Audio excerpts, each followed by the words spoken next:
2 விதை, ஆப்பிள் விதை, எட்டி விதை. எட்டினா கசப்பு, கசப்பான காயை கொடுக்கக்கூடியதான விதை. அப்போ ஆப்பிள் விதையும் எட்டி விதையும் நான் ஒரே நிலத்தில் போடுறேன். போட்டுட்டு பக்கத்தில் போய் நடுறேன். நட்டுட்டு ஒரே தண்ணியை கொடுக்குறேன், ஒரே விதத்திலேயே உரத்தையும் கொடுக்குறேன். அந்த உரத்தையும் கொடுத்து ரெண்டும் வளருது. வளர்ந்த பிறகு சரி தண்ணியும் உரமும் ஒரே மாதிரி இருக்கிறதுனால ஆப்பிள் மரம், அது 2 மரமாச்சு, 2லேயுமே கனி இருக்குது. அப்போ ஆப்பிளை நான் பறிக்கிறேன், சதையாக இருக்குது, கடிக்கும்போது இனிமையாக இருக்குது. சரி இதுக்கு விட்டதான அதே உரம் தான், அதே தண்ணி தான். அப்போ எட்டி அந்த கசப்பாக இருக்கக்கூடிய அந்த மரத்தில் உள்ள பழத்தை அதே எண்ணத்தோடு கடித்தோம்னா அங்கே இனிப்பொன்னும் இருக்காது, அங்கே எது தான் இருக்கும்? கசப்பான கனி தான் இருக்கும், கசப்பு தன்மை தான் இருக்கும். காரணம் என்ன? தண்ணியும் உரமும் ஒரே விதத்தில் இருந்தாலும் கூட விதை, இங்கே தான் பிரச்சனை. விதை அது கசப்புள்ளது, எட்டியாக இருந்ததுனால அதன் கனியும் கசப்பாக இருக்கும். உங்களுடைய விதை, அந்த இருதயமாக இந்த விதை எட்டியாட்டு கசப்பாக இருக்குமே, ஆனால் உங்களெல்லாம் மாற்றவே முடியாது. ஒரு பெஸ்ட் எக்ஸாம்பிளை சொல்கிறேன். சவுல் ராஜாவுடைய வாழ்க்கை. 1 சாமுவேல் 13ஆம் அதிகாரம் 3-4 வசனங்களை வாசிங்க. யோனத்தான் கேபாவிலே தானியம் இருந்த பெலிஸ்தரை முறியடித்தான். பெலிஸ்தர் அதை கேள்விப்பட்டார்கள். ஆகையினால் இதை எபிரேயர் கேட்க கடவார்கள் என்று சவுல் தேசமெங்கும் எக்காலம் உதவித்தான். நீங்க பாருங்க, இங்க வெற்றி யார் மூலம் வருதுன்னா யோனத்தான் மூலம் வருது.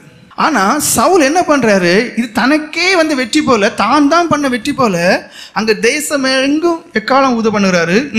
தானியம் இருந்த பெலிஸ்தரை சவுல் முறியடித்தான் என்றும் இஸ்ரவேலர் பெலிஸ்தருக்கு அருவருப்பானவர்கள் என்றும் இஸ்ரவேல் எல்லாம் கேள்விப்பட்ட போது ஜனங்கள் சவுலுக்கு பின் செல்லும்படி கில்காலுக்கு வரவழைக்கப்பட்டார்கள். பாருங்க, சவுல் முறியடித்தான், அதாவது யோனத்தானுக்குள்ள பெருமையை தான் எடுத்துக்கிட்டோம். நான் தான்ங்கிறதா ஒரு அந்த மனுஷனுடைய ஆரம்ப வாழ்க்கையிலேயே பெருமை உள்ள வருது. அதான் முதல் வசனத்தை பாருங்க. ஒரு மனுஷனுடைய வீழ்ச்சிக்கு காரணமும் பெருமை தான், அவன் அழிந்து போறதுக்கும் காரணம் பெருமை தான். விழுதலுக்கு முன்னானது அந்த மனமேட்டிமை பெருமை, அதன் பிறகு அழிவுக்கு முன்னானது அதே அகந்தான். இங்க தன்னுடைய ராஜபாரியமான 2வது வருஷத்திலேயே பெருமை அந்த மனுஷனுக்கு உள்ள குடிகொள்ளுது. வீழ்ச்சி அப்பவுமே ஆரம்பிச்சுட்டு அவனுடைய அபிஷேகம் போச்சு.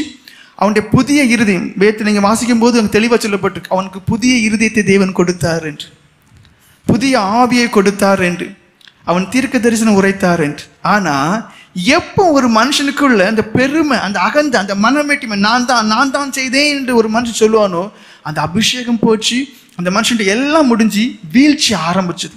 இது எதுல வரைக்கும் கொண்டு போச்சுன்னா, அழிவுக்கு முன்னாள் அகந்தைங்கிறதான வசனம் இருக்கு, அது வரைக்கும். எடுத்துக்காட்டு சொல்றேன் பாருங்க. 1 சாமுவேல் 31ஆம் அதிகாரம் 4ஆம் வசனம். சாக கிடைக்கும் போது வரைக்கும் பெருமையை பாருங்க, ஆச்சரியமா இருக்கு.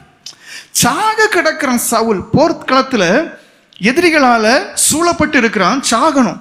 இந்த சூழ்நிலையிலும் அந்த கௌரவத்தை பாருங்க, அந்த பெருமையை பாருங்க, அந்த மனமேட்டிமையை பாருங்க, அந்த அகந்தையை பாருங்க. என்ன சொல்றான்? தன் ஆயுததாரியை நோக்கி, அந்த விருத்தசேதனம் இல்லாதவர்கள் வந்து என்னை குத்தி போட்டு என்னை அவமானப்படுத்தாதபடிக்கு நீ உன் பட்டயத்தை உருவி என்னை குத்தி போடு என்றான். அவனுடைய ஆயுததாரி மிகவும் பயப்பட்டதினால் அப்படியே செய்ய மாட்டேன் என்றான். அப்பொழுது சவுல் பட்டயத்தை நட்டு அதன் மேல் விழுந்தான். அந்த பாருங்க, கடைசி சாகும் போது வரைக்கும் அந்த பெருமையை பாருங்க.